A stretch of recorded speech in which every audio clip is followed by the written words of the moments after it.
road look rough ahead and you're miles and miles from your nice warm bed. You just remember what your old past said. Boy, you got a friend in me. Yeah, you got a friend in me.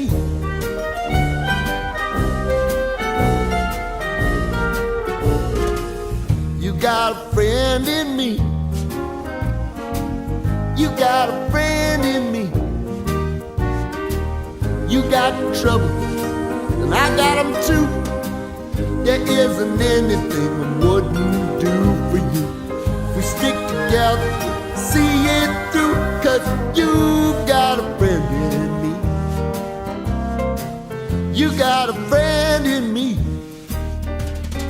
Now, some other folks might be a little bit smarter than I am, big and stronger too, maybe, but none of them will ever love you the way I do. It's me and you, boy, and as the years go by, our friendship will never die. You're gonna see it's our destiny. You got a friend in me. You got a friend in me.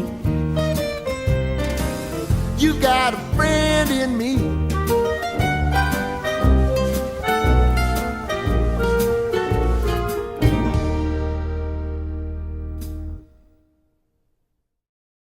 Ali ne, ampak prišli smo do te točke, ko zaključujemo ta naš niz šole boljšega življenja, ko tokrat skupaj razmišljamo o tem, kako živeti življenje brez obžalovanja. Govorimo torej o 5 najpogostejših obžalovanjih umirajočih ljudi, kakor jih je zapisala neka avstralska medicinska sestra, ki je skrbela za ljudi v zadnjih tednih njihovega življenja. Prišli smo torej do zadnjega, začeli pri prvem. Danes govorimo o tem, da je veliko število ljudi izrazilo obžalovanje, da si v svojem življenju niso dovolili biti srečni.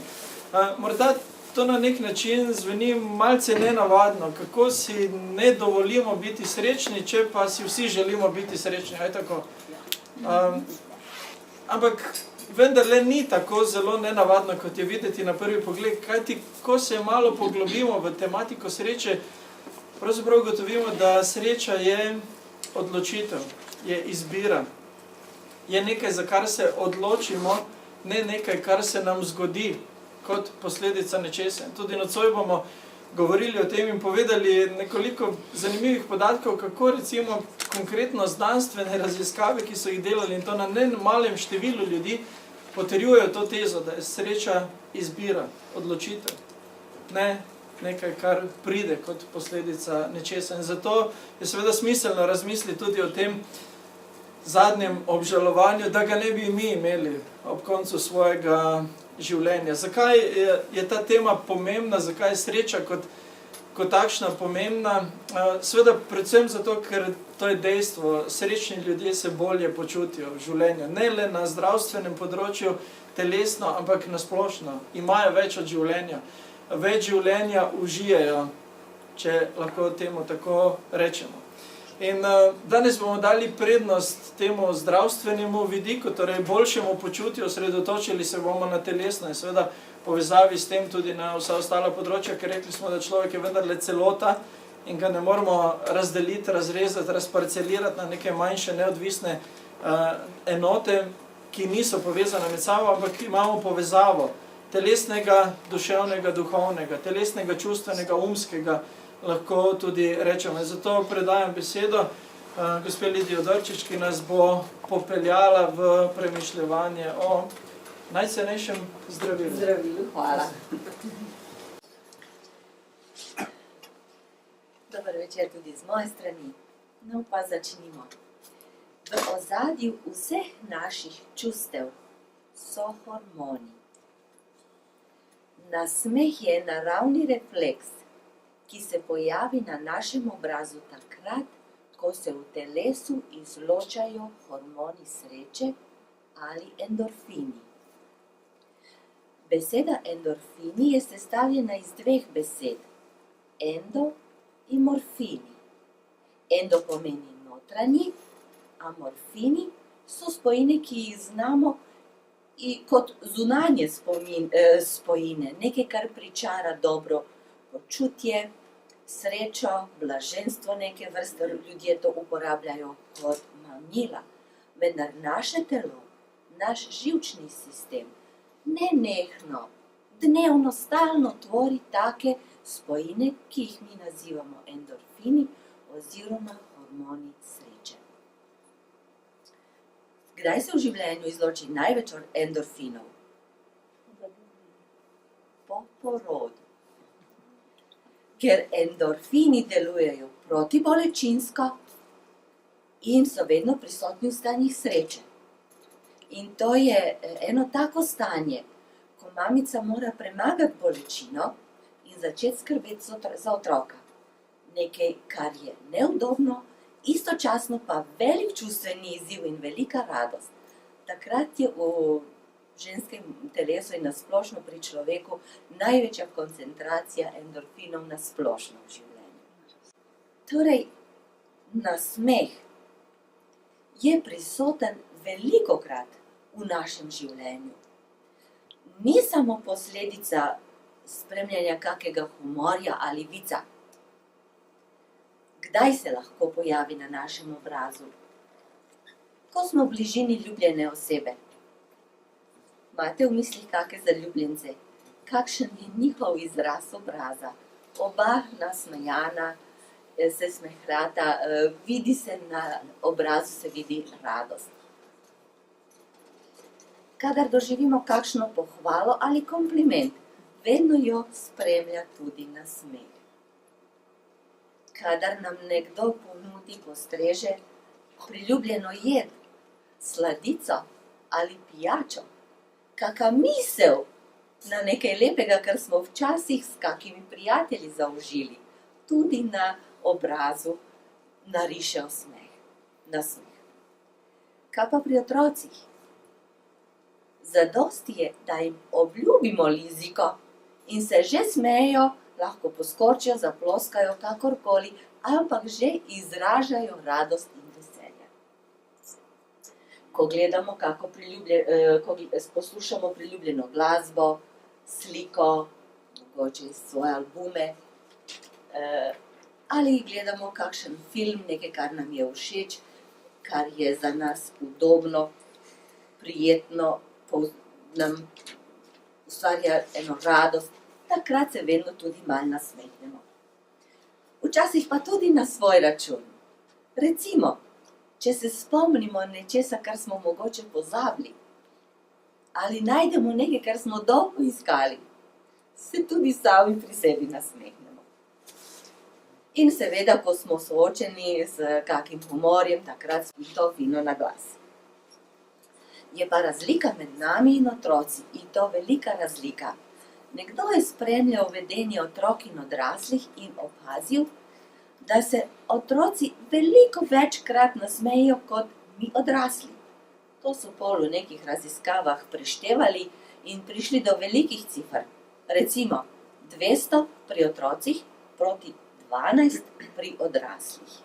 Se pravi, mi znamo zelo prikrivati svoja čustva, mogoče se nam včasih zdi, da to ni pomembno, otrokom pa je vsaka radost pomembna. Torej, smeh je tudi telesna aktivnost. Možgani izločajo hormon sreče. To so endorfini in serotonin. Istočasno, ko se hormoni sreče višajo v krvi, kortizol in adrenalin kot hormoni stresa upadajo. Tukaj je ena taka povezava med hormoni sreče in hormoni stresa. Mišice obraza in prsnega koša se pokrčijo. Zlasti mišice okrog očes in ust se pokrčijo v značilno grimaso, ki je edinstvena za vsakega človeka. Hkrati pa tudi mišice prsnega koša in prepone se pokrčijo. Pri tem zrak hitro izhaja ven in se sliši značilen zvok, ki je ravno tako unikaten pri vsaki osebi. Vse ostale mišice, okončin, ramenega sklepa, rok in nog se sproščajo. In če ima smehen zagon in malo potraja, sprostijo se tudi mišice notranjih organov in se lahko kaj zgodi, tisto, kar ne bi smela, ne? Tudi mehur lahko popusti. To je ena taka izkušnja. Medtem, ko se smejemo, tudi večkrat globje vdihnemo. Se pravi, kri je lepo napolnjena s kisikom. Včasih se celo oči solzijo. Srčni ritem se umirja. In še nekaj, čustva se spreminjajo. Prevladujejo čustva, ki nas združujejo. To je zelo pomembno. Čeprav nihče ne more dati garancijo, da če se bomo smejali, ne bomo živeli zaradi tega 100 let in da zdaj pa ne bomo imeli nekih zdravstvenih težav, je dejstvo, da vsi dolgo živeči ljudi imajo to sposobnost, da preklopijo stvari na humor in na smeh. A zakaj? Pa da vidimo. Smeh in radost krepijo srce. Spomnite se, kar smo rekli.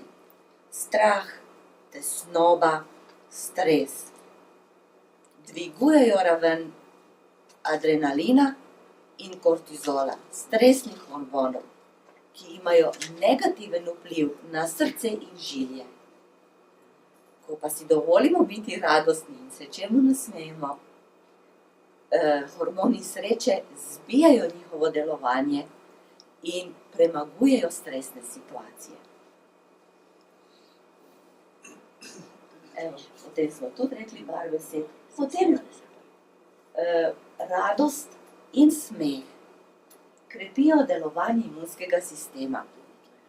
Kako bi to dokazali? Nekdo se spomnil in naredil eno zanimivo raziskavo.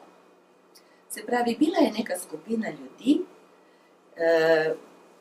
kjer so jim pred ogledom različnih filmov jemali slino iz ustne votline in analizirali na število levkocitov, belih krvničk. Več levkocitov, boljša obramba. Saj vemo, da so usta en takšen organ, kjer smo direkt v kontaktu z zunanjim svetom, z mikrobi in strupi. Koliko je več levkocitov v slini, boljša je odpornost v ustni votlini. Torej, ideja je bila, merjamo število levkocitov v slini, da vidimo, ali se ona od situacije do situacije spreminja. In tako je bila neka skupina ljudi, gledali so določene filme. En film, v katerem so spremljali scene iz vojne, drugi film, v katerem je bilo prikazano ekološko kmetovanje in romantična komedija. Lahko skupina, ki se je ukvarjala s tem delom, trdi, da so rezultati bili enaki brez izjeme pri vseh ljudi. Scene iz vojne so bistveno znižale število levkocitov, kar pomeni, odpornost v ustni votlini je bila začasno zmanjšana. Ogled ekološkega kmetovanja ni imel vpliv na število levkocitov. Pri ogledu romantične komedije pa je tudi pri vseh, ki so bili vključeni v raziskavo, število levkocitov očitno bilo občutno zvišano. En zanimiv preizkus, ki je poudaril, da pozitivno razmišljanje in radost izboljšuje našo kondicijo in odpornost. Torej, radost in smeh, nasmeh prinaša tudi duševno in telesno sprostitev. Tu lahko omenim eno mojo izkušnjo. Pred mnogimi leti, jaz mislim, da se še Samuel takrat ni rodil, sem bila povabljena, da imam eno zdravstveno predavanje. Ne bom omenjala številk, ker bi to zdaj lahko bilo slišati kot kaka lovska zgodba. Ampak bilo je veliko ljudi. Zelo veliko. In že sama ta situacija je bila malo srhljiva, ker nisem tega pričakovala. In čakam, da bom s fantom, ki je povezoval program, stopila naprej in povedala tisto, kar sem pripravila. Pristopi mi ena višja medicinska sestra, s katero smo bili dobri prijatelji. In mi reče tako, veš, toliko in toliko sester je iz mojega oddelka. In toliko zdravnikov je navzoč. Pa še ena profesorica iz medicinske fakultete je tukaj. Pazi, kaj boš govorila. Hvala. Glava mi je postala vakuum, nisem se več mogla spomniti prav ničesar. Jaz sem pol razmišljala o tem. Mi smo bili v dobrih odnosih in jaz mislim, da ko je ona videla situacijo, verjetno je ni pričakovala, kot tudi jaz ne, da je mogoče tudi ona imela malo treme. In kakorkoli, to se je zgodilo. Zdaj moram iti ven. In že gremo. In jaz nimam pojma, kaj moram povedati. Imela sem zapiske, kot jih imam tudi zdaj. Ne želim v njih gledati. Tukaj so prav psihična palica. Ampak ne zgleda zdaj, da bom pred tolikimi ljudi zdaj brala iz zvezkov. Na kar tisti fant, ko me je predstavil, pravi predavanje pa ba imela Lidija Abramovič. To je moj dekliški priimek, to je bilo kmalu po naši poroki. In v glavnem se je občinstvo tako lepo nasmejalo. Jaz sem bolj razmišljala, se to meni ni bilo nič smešnega. Ampak sem milijonkrat rekla, hvala Bogu, ker se v tem trenutku so se moji možgani promptno v roku takoj resetirali in vse sem znala. Tako, da sem takrat začela razmišljati o tem, kako humor lahko zdravilno, sproščujoče vpliva na ljudi. Večkrat ga je treba namensko uporabiti, nič ni narobe imeti kaj pripravljenega za kako situacijo, ker pomaga, da se sprostimo. Mišice okončin se sprostijo, o tom smo tudi nekaj povedali, telo bogati s kisikom, ker na globoko zajemamo zrak, kadar se smejemo. Večkrat povem mladim staršem, da malo požgačkajo otroka. Otroci do 1. leta starosti nimajo še razvit refleks kašlja. Lahko jim tista slust kosto in se vleče gor in dol, ampak otrok se ne zna odkašljati. Se pa vedno odkašlja po joku in smehu. Zdaj, jok pustimo pri miru, to bi radi, da so otroci vedno nasmejani. Ampak eno žgačkanje z materinskim občutkom, da ni pretiravanje, ko se otrok lepo nasmije, nič ne more biti tako dobro za odkašljati kot en blagodejni smeh. Seveda pri tem se izboljša cirkulacija, plemeniti se ustvarja toplo, prijetno in spodbudno vzdušje. Ker sem pač takrat, ko sem bila mlada in imela tisto predavanje, prvič začela razmišljati o tem, kaj smeh sploh pomeni nam ljudem, sem enkrat v cerkvi, ko smo mi peli neko pesem, ki ima tako vers, da je cerkev vrata raja. Tisti, ki je pač pisal, si je verjetno zamislil, da je ljubezen, ki nas povezuje in razumevanje nekaj podobno temu, ko prideš v raj, ko se ljudje imajo radi. Jaz pa pogledam levo, pogledam desno in obrazi vsi tako podolgovati, resni. In sem rekla, to ni res. To niso vrata raja. Če je v raju vsi tako resno gledajo, to ni to. Vse povsod, kjer se dobi več ljudi, bodisi da je to v šoli, v bilo kakih društvih, pa tudi v cerkvi, je čas za radost in smeh in čas za resnost. Ker smeh in radost ustvarjajo toplo, prijetno vzdušje. To je to. Hvala.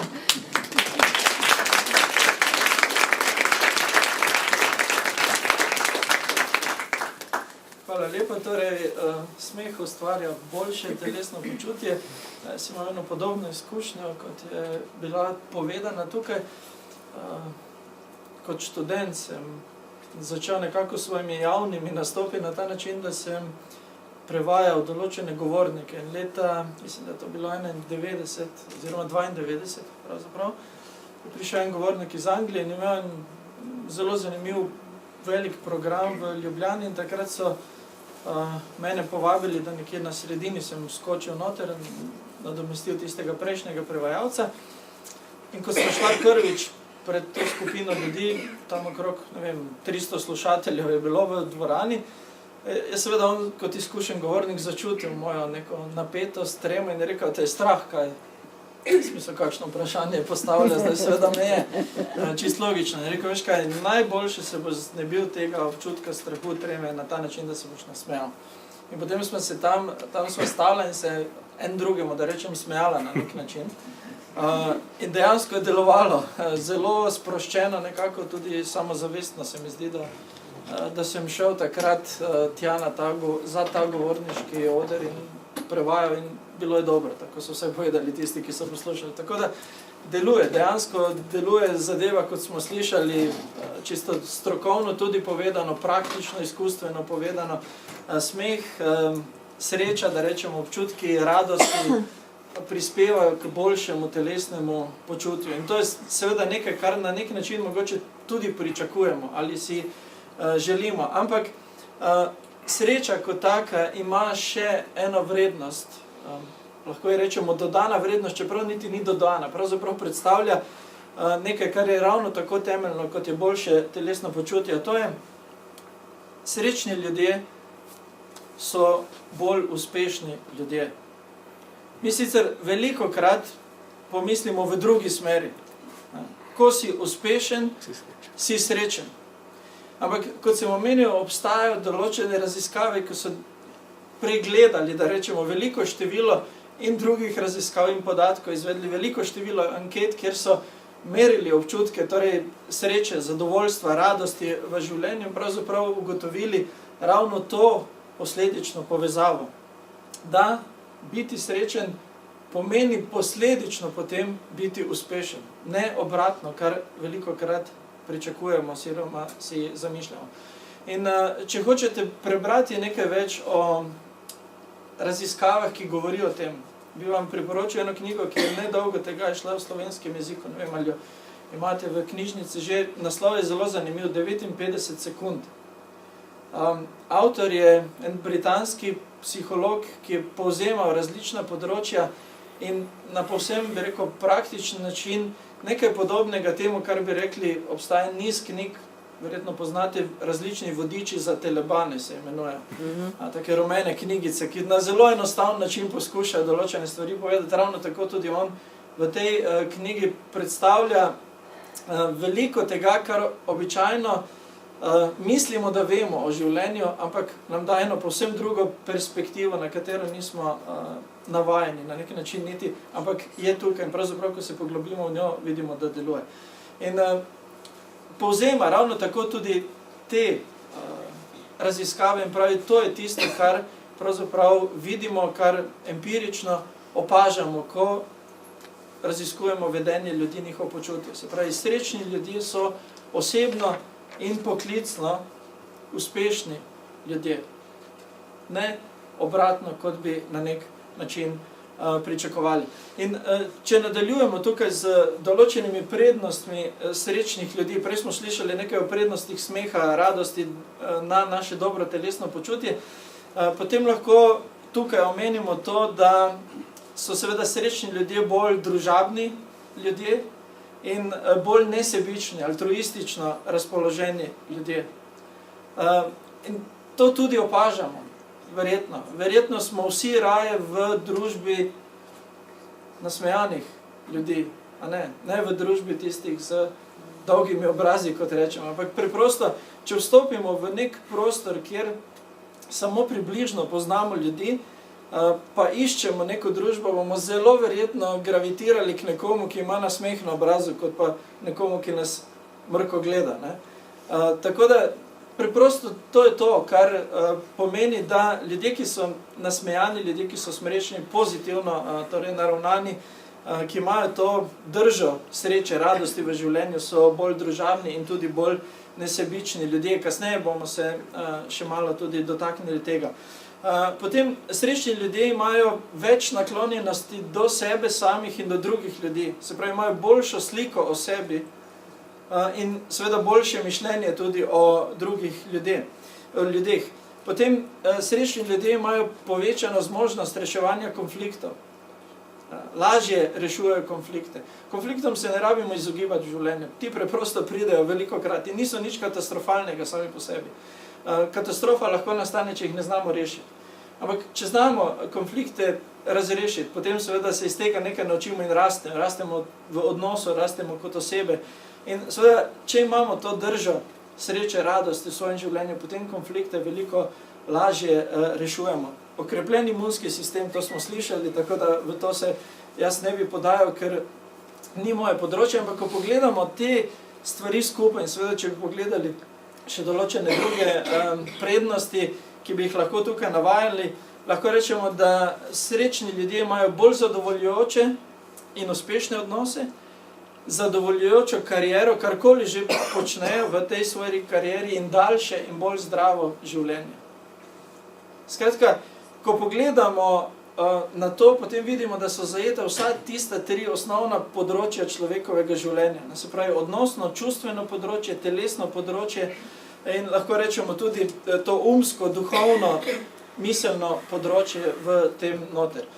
Skratka, to so tiste osnovne, rečemo, posledice sreče. Ampak seveda zdaj se potem sprašujemo v redu, če je temu tako, kaj potrebujemo za srečo? Kaj je tisto, kar prispeva k temu, da smo srečni, da postanemo srečni ljudje. In zanimivo je, ko se pogovarjate o tej temi, tako nasplošno, da rečemo, in zelo v širokem krogu ljudi, in ko so dejansko tudi delali številne ankete, v katerih so spraševali ljudi, kaj je potrebno za to, da bi bili v življenju bolj srečni, je skoraj da, brez izjeme, odgovor številka 1 v 2 besedah povzet bil več denarja.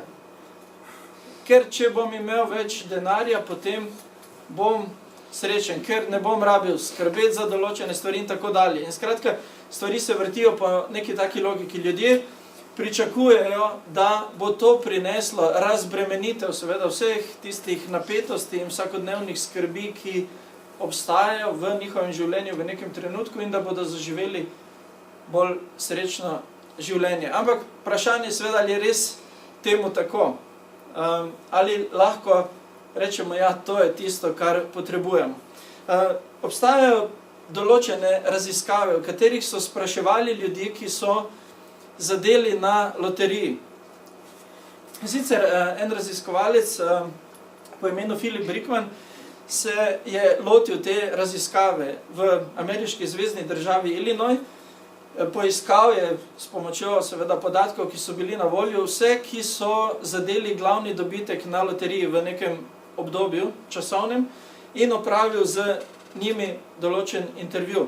Potem pa je izbral drugo skupino, povsem naključno izbranih ljudi, izbiral je kar iz telefonskega imenika, skratka čisto neznane, naključno izbrane ljudi in jim je zastavil ista vprašanja.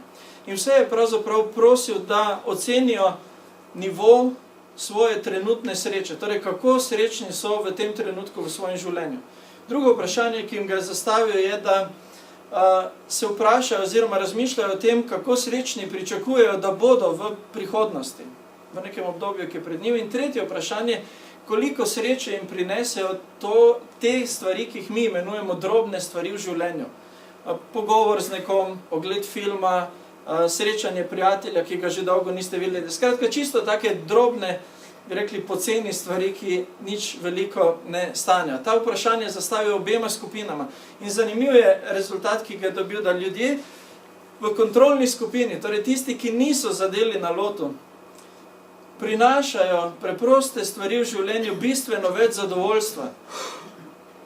V ostalih dveh stvareh pa med njimi ni bilo bistvene razlike. Se pravi, na vprašanje, koliko so srečni v tem trenutku in kako srečni pričakujejo, da bodo so ljudje iz obeh skupin, tisti, ki so zadeli na loto in tisti, ki niso odgovorili, približno enako.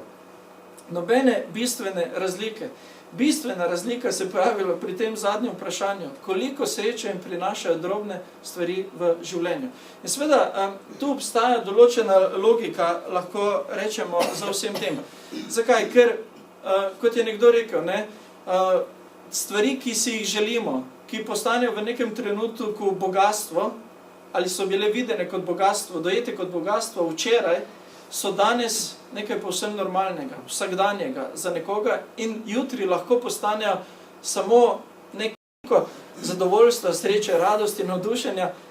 Sčasoma izgubi to svojo moč in vrednost in postane nekaj vsakdanjega. To poznamo, tudi če nismo zadeli na loto, poznamo iz naših življenjskih izkušenj. Ne samo spomnimo se, koliko veselja nam recimo lahko prinese nov avto, ko še vse diši po novem. In potem, ko mine nekaj časa, naenkrat vas ne navdušuje tako. Pri otrocih vsi vemo, ko dobijo novo igračo, to je za njih nekaj izjemnega. Ampak kaj? Ta igrača s časoma, pa niti ne tako dolgo časa zatem, ko smo jo kupili, podarili, recimo izgubi svojo privlačnost in postane nekaj čisto vsakdanjega. Skratka, postane del njihovega življenja, ki nič več ne pomeni od tega, kar pomenijo recimo druge stvari. In zanimivo je ravno to, se pravi, ljudje, ki niso bili deležni nekega dobitka, recimo na lotu, ki niso prišli do bogatstva na tako nepričakovan način in med tistimi, ki so zadeli, je bilo nekaj milijonarjev. To moramo vedeti. Se pravi, niso bili to zadetki $10 in nekaj podobnega. To so bili zadetki, torej mislim, da nad $100,000 in gor. Se pravi, kar zajeten kupček denarja. Ampak tisti, ki niso tega dobili, so znali bolj, če lahko tako rečemo, uživati v drobnih, vsakdanjih stvareh v življenju. In posledično seveda bili čisto praktično, da rečemo, tudi zaradi tega bolj srečni.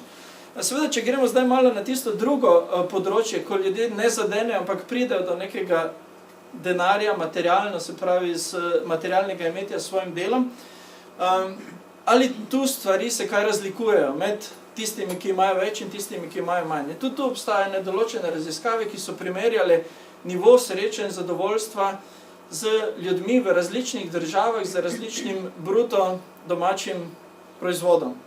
Se pravi, zaslužkom na prebivalca v določeni državi. In ugotovili so, da obstaja razlika med najrevnejšimi in najbogatejšimi v nivoju sreče, zadovoljstva, torej radosti v življenju, da obstaja razlika. Ampak potem se je pojavila še ena zanimiva ugotovitev in to je ta naslednja. Ko si ljudje lahko privoščijo za življenje nujne stvari, povišanje prihodkov ne prinese bistveno srečnejšega življenja. Skratka, ta razlika je vidna samo med dvema ekstremoma, če lahko rečemo. Bliže, ko se približuje ta negativna ali nižje skupina prebivalcev nekemu normalnemu nivoju, torej da so vse tiste nujne potrebe življenjske zagotovljene, napredek v prihodkih, v imetju, recimo, ki ga ima, ne prinese nobenega bistvenega povečanja sreče. Skratka, za srečo ni potrebno več denarja. Okay? Ni potrebno več denarja. Kaj je potrebno za srečo? Gremo malo naprej še. Obstaja spet neke zanimive raziskave, kjer so analizirali dvojčke, enojajčne in pa torej dvojajčne dvojčke, primerjali na področju sreče, zadovoljstva, radosti v življenju. Potem so ugotovili z različnimi stvarmi, da je 50% naše sreče pravzaprav gensko pogojene. Spravi, na to nimamo vpliva. To je, kar imamo. To je slaba novica, mogoče na nek način. Srečo se pravi, polovica, to je kar velik del. Ampak pridemo do dobre novice, končamo z dobro novico tukaj. Malo boljša novica je, da je 10% te naše sreče pod vplivom splošnih življenjskih okoliščin, na katere imamo vsaj nekaj vpliva. Torej, ne moremo na vse, ampak na neke stvari lahko vplivamo, lahko jih spremenimo, lahko kaj izboljšamo in kaj naredimo. Skratka, tu lahko vplivamo. In seveda najboljša novica v tem nizu je, da je 40%, ko gre za našo srečo, ta izvira iz našega vsakodnevnega življenja in odnosa do sebe in drugih. In tukaj so stvari, ki jih lahko spremenjamo. Skratka, so stvari, ki jih lahko naredimo vsak dan, hitro, enostavno, ki dejansko pripomorejo k temu, da smo srečni, da smo radostni, da smo zadovoljni, veseli ljudje.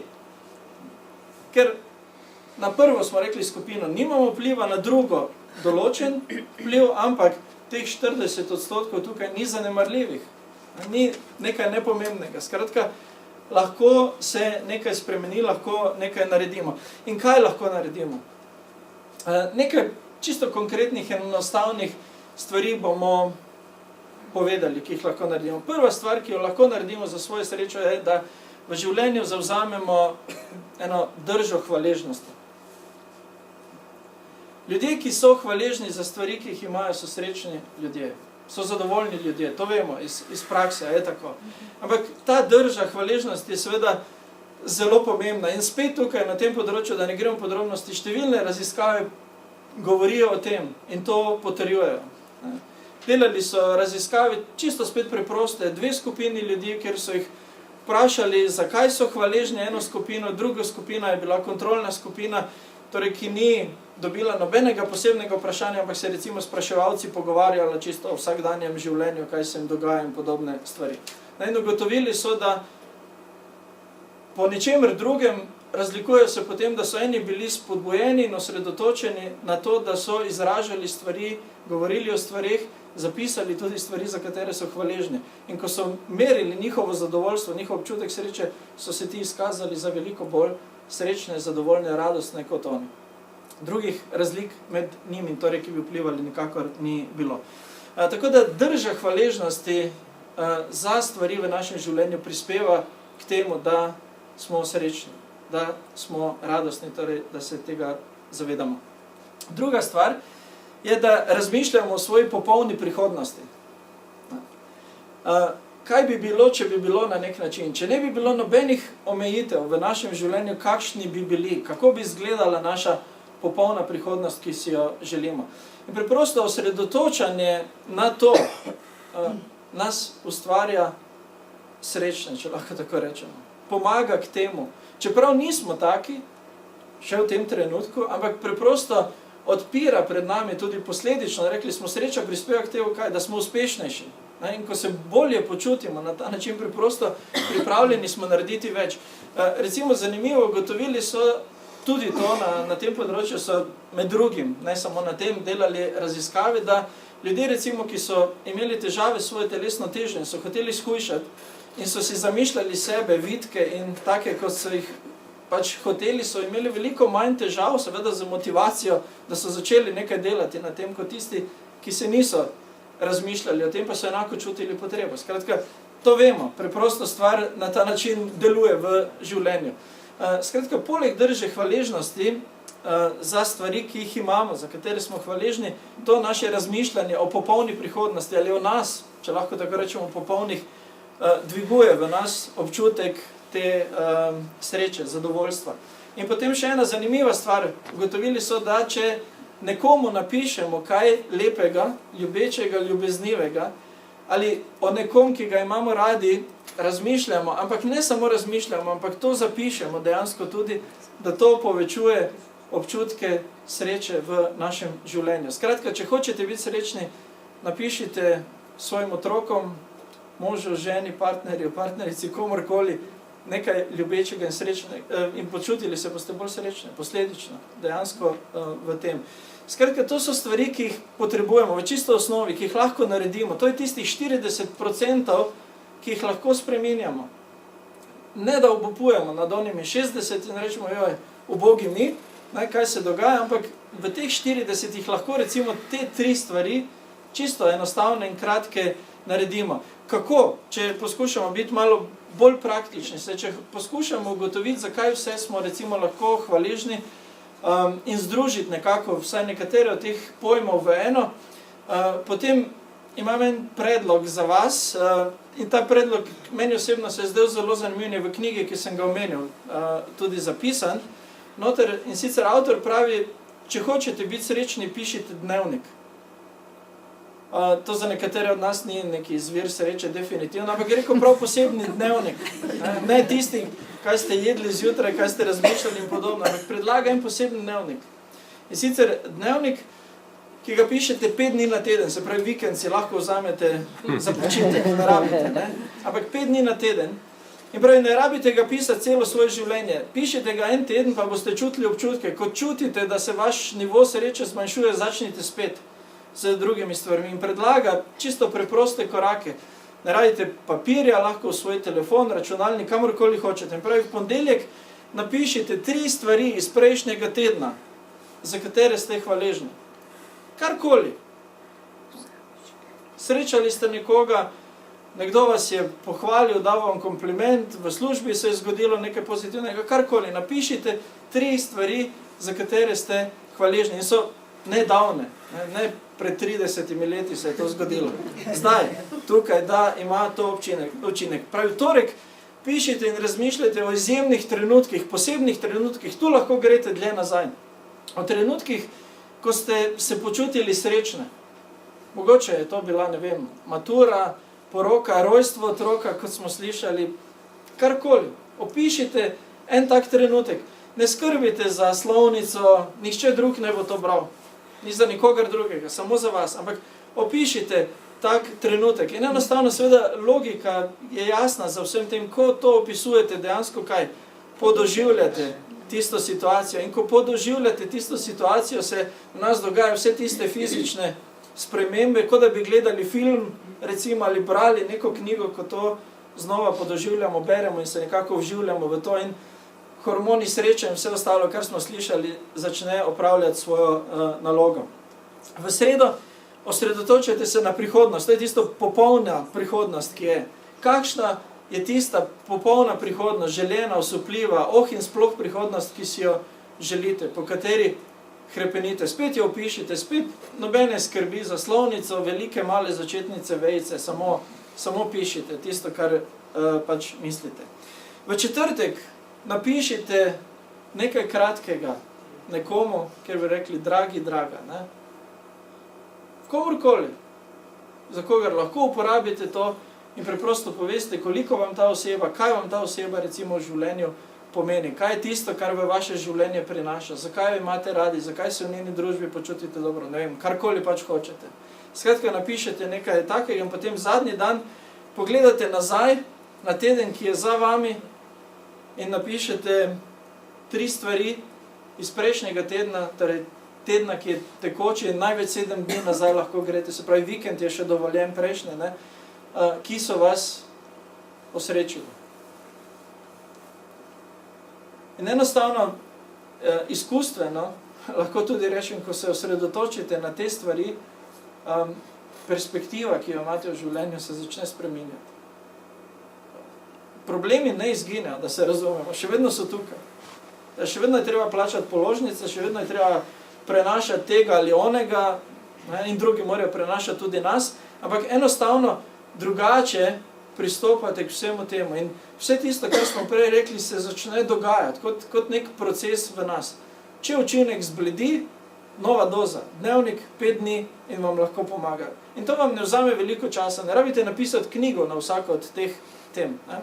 Nekaj odstavkov, nekaj stavkov, oziroma gledajte, v ponedeljek samo 3 stvari naštejete. To je menda enostavno, da hitro lahko naredimo. In preprosto to prinese občutek sreče, torej zadovoljstva, radosti v našem življenju. Zdaj pa bi rad z vami nekaj podelil, kar bo zgledalo, ker tudi to lahko naredimo za srečo, kot da nasprotuje tistemu, kar sem prej rekel. Denar osrečuje. Spet, da rečem, številne raziskave, razmišljanja o tem, ali je to res ali ne. Zdaj boste rekli, če jaz sploh vem, kaj govorim, prej sem rekel, da ne rabite več denarja, zdaj pravim, da denar osrečuje, vem, kaj govorim in kaj hočem povedati tukaj. Tisto, kar drži, pravzaprav zaradi česar ta izjava drži, je vprašanje, ki pomeni bistveno razliko. A to je, zakaj porabimo denar. To je razlika. In enostaven preizkus. In danes si lahko na internetu pogledate veliko ljudi, ki so poskušali ponoviti ta poskus na različne načine. Recimo, imate primere, ko so razdelili ljudem različno količino denarja. Od 5 do nekje $20 je bilo tisto. In v tem, ki ga želimo omeniti, je bil dogovor samo ta, da ta denar morajo porabiti tega istega dne do 5 popoldan. Se pravi 5 ali pač koliko je bilo, koliko so dobili denarja, morajo porabiti do 5 popoldan. Zamislite si, da vas nekdo ustavi in reče, a hočeš imeti, ne vem, 10 €? Ja, kaj je treba narediti za to? Nič druga, samo porabiti ga do 5 popoldan. Ni problema. Mislim, da ne bi imeli težav s tem. In ljudi, ki so jih vključili v raziskavo, so razdelili v 2 skupini. Eni skupini so rekli, da ta denar porabijo za sebe, drugi skupini, da ga porabijo za druge.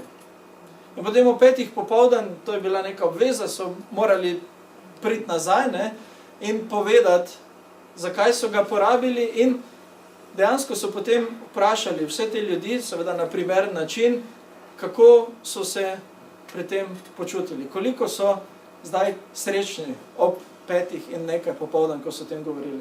In kaj so spet ugotovili, da tisti, ki so denar porabili za druge, so bistveno bolj srečni, kot tisti, ki so ga porabili zase. Se pravi, denar v tem smislu osrečuje. Ja. Ampak ključ je, zakaj ga porabimo.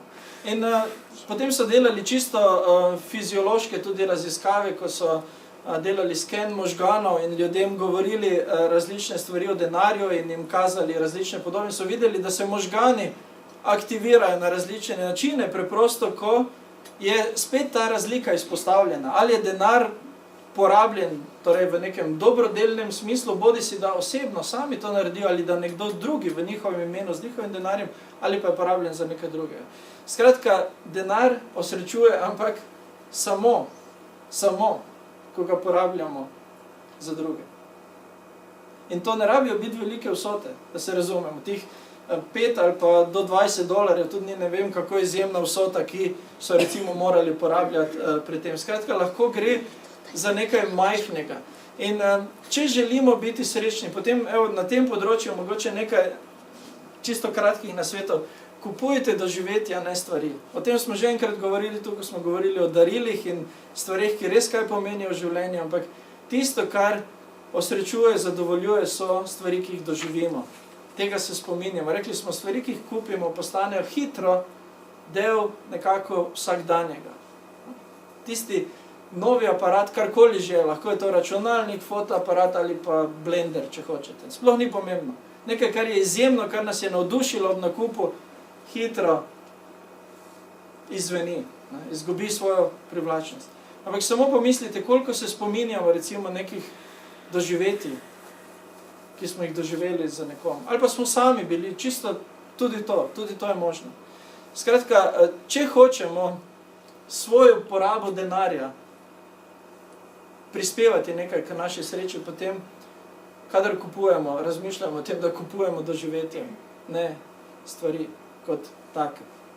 In druga stvar, ki izhaja iz tega, kar smo že rekli, kar je navedek tudi Kristusovih besed iz Svetega pisma, čeprav nikjer ne piše, da jih je res izrekel, ampak tisti, ki so pisali, so rekli, da jih je. Prevečja sreča je dajati, kakor prejemati. To je tisto, zakaj porabimo denar. Lepo je, kadar dobimo. Veseli smo, kadar dobimo, vsekakor tudi.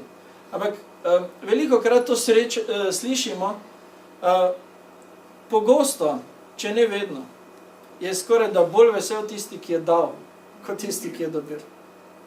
Včasih smo mi, ki dajemo, bolj navdušeni nad darilom, tako bolj srečni zaradi tega, kot tisti, ki ga je dobil. Včasih nas to moti na nek način in se sprašujemo, kaj je narobe, a ni hvaležen za to, kar se mu da in podobno. Ampak preprosto v nas je to, da dajanje nekomu, nečesa nas osrečuje in povišuje vse tiste hormone in znižuje tiste negativne in nas sprošča in veseli in vse ostalo, kar smo že slišali. Preprosto stvari tako v našem življenju delujejo. Skratka, denar, tudi ta ima vlogo. Lahko nas osreči, ampak ključno vprašanje, kako oziroma zakaj ga porabimo. In potem še zadnja stvar, ki jo lahko naredimo, ali pa zadnje področje nekako, ki se ga lahko dotaknemo, je, da se preprosto začnemo vesti, kot da smo srečni. To zveni mogoče tako malo čudno, ampak deluje.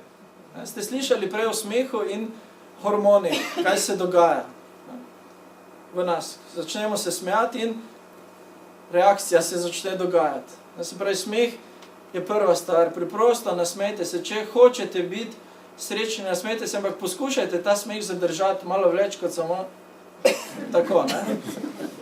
To vam ne bo pomagalo veliko. Naj bo nasmeh nekaj časa prisoten na vašem obrazu. Nasmejte se ljudem, ki vam pridejo na ulici. Ne vem, kolikokrat imate to priložnost, sem enkrat čisto tako poskušal, malo testiral, ali te stvari deluje ali ne. Pač v Ljubljani seveda srečaš veliko ljudi na ulici in ko sem šel po ulici, sem rekel, okay, zdaj na tej distanci, da me ne bojo začeli čudno gledati potem, se bom vsakemu, ki bo prišel nasproti, nasmejal. Ne? In kar je bilo zanimivo, ljudje, ki so prihajali nasproti, so bili popolni tujci, meni nikogar nisem srečal od znanih, velika večina, ne, nisem zdaj beležil, pa kri se delo, se je nasmejala nazaj. Velika večina. In verjamem, da so oni enako kot jaz bili zaradi tega veseli potem. Čeprav ni bilo nič velikega, nič pomembnega, ampak enostavno, tudi če se nekdo ni nasmejal nazaj, konec koncev mene to ni motilo. Ja, pri meni je bil še vedno ta občutek sreče, zadovoljstva in preprosto tako je stvar delovala. Slišali smo čisto fiziološko, zakaj tako deluje, kako stvari tukaj teče.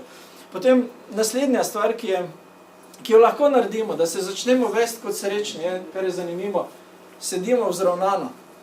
Okay, ne čisto dol, ampak da se zravnamo in naenkrat se nam zdi, kot da je vse bolj svetlo. Vse vemo preprosto, kako to deluje. Ne? Če se kot nek krompir, ne pravijo couch potato, ne? Krompir v couchu čisto noter, ne počutimo se ravno boljše. Ko se zravnamo, tako je drugače. Tako je stvari drugače začnejo izgledati tudi. Potem naslednja stvar, ki jo lahko naredimo in zadnje, ki jo bomo tukaj omenili, delujmo srečno. Ne? Kako to zgleda preprosto? Na veliko načinov lahko. Nasmeh je tisto, kar smo že obdelali, zato o tem ne bomo. Ampak ste kdaj gledali, kako srečni ljudje hodijo? Kako? Ja, zdi se vam, kot da skačejo, kot jelenček. Kar enostavno tak. Ne zdaj spet vsi enako in podobno, ampak če samo pospešimo korak, recimo, ko hodimo, malo bolj živahno stopimo, naenkrat začnemo se drugače počutiti. Če malo uporabljamo roke, ko hodimo, to ne pomeni, da moramo zdaj mahati, ne vem koliko, ampak malo s tem gibanjem. Enostavno, ko vidite tako osebo, ne boste rekli, ta pa je slabe volje. Ta pa je neki čemern in takšen. Če hodimo na mrgoden in ramena, se vemo, takrat tako rečemo. Ampak ko vidimo nekoga tako, če recimo, kadar govorimo, gestikuliramo živahno, ko je to primerno. Takrat ravno tako. Ne? Vedemo se, kot da smo srečni in dejansko postanemo srečni, da rečemo zadovoljni, radostni, ta občutek veselja, nekega vznemirjenja se pojavi v nas in še bi zdaj lahko naštevali stvari, ki so na dosegu naše roke. In vse te stvari, ki smo jih zdaj našteli, ta 3 področja, da rečemo, so stvari, ki spadajo v tistih 40%. ki jih lahko naredimo in spremenimo. In če ste sledili temu, o čemer sem govoril, potem ste videli, da nič od tega ne stane veliko. Nič od tega ne zahteva veliko časa, nekega truda, popolno preobrazbo in spremembo življenja, zato da bi lahko to postali. To so stvari, ki jih lahko vključimo v svojo dnevno rutino. Preprosto jih počnemo. In zato se zdaj na koncu vračam na tisto, s čimer sem začel. Biti srečen je odločitev, izbira. Ne posledica nečesa. Ja, povezano je z marsičem lahko. Drži. Ampak, vendarle, mi se na koncu odločamo. Ali bomo srečni, ali pa bomo nesrečni. To je naša izbira. Tako zadeva deluje. V bistvu je zelo enostavno.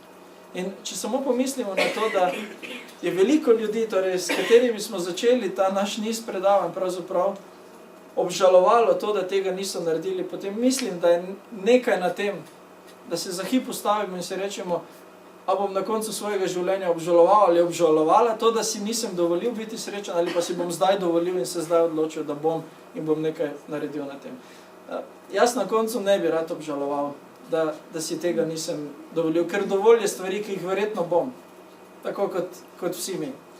Ampak tam, kjer lahko nekaj spremenimo, in mislim, da v vseh teh 5 področjih, da smo pokazali, da lahko nekaj spremenimo, da lahko nekaj naredimo in dejansko prispevamo k temu, da živimo bolj polno življenje, bolj zadovoljujoče življenje, konec konca, tako kot smo rekli, življenje brez obžalovanja. In če smo, mislim, da govorim v imenu vseh nas, prispevali nekaj k temu, skozi to našo šolo boljšega življenja, da boste vi sami nekaj naredili na tem področju, ker brez tega seveda je vse to, kar smo počeli tukaj, neravno veliko vredno, čeprav ima seveda tudi svojo določeno vrednost, potem mislim, da smo naredili veliko. In jaz vam osebno, zdaj, ko zaključujemo ta naš niz predavanj, seveda želim, da bi dejansko živeli življenje brez obžalovanja. Vsaj brez teh 5 najpogostejših obžalovanj, o katerih smo govorili, da bi živeli polno življenje na vseh področjih, telesnem, socialnem, čustvenem, duhovnem področju, in da, ko bi pogledali na svoje življenje nazaj, bi lahko rekli, to je bilo to. Naredila sem tisto, kar sem največ v tem trenutku seveda lahko. In upam, da se bomo srečali še kdaj na kakem podobnem dogodku, mogoče tudi na kakšnem dogodku druge vrste, kjer lahko kaj nadgradimo, še dodamo nekaj novega in da bomo takrat lahko izmenjali tudi kakšno besedo o tem, kako živimo življenje brez obžalovanja. In hvala za vašo pozornost, za tudi vaše informacije in odzive, ki so prihajali na različne načine. Verjamem, da smo skupaj ustvarili nekaj, kar nam bo pomagalo in koristilo, da bomo živeli življenje, kakršno si želimo. Hvala.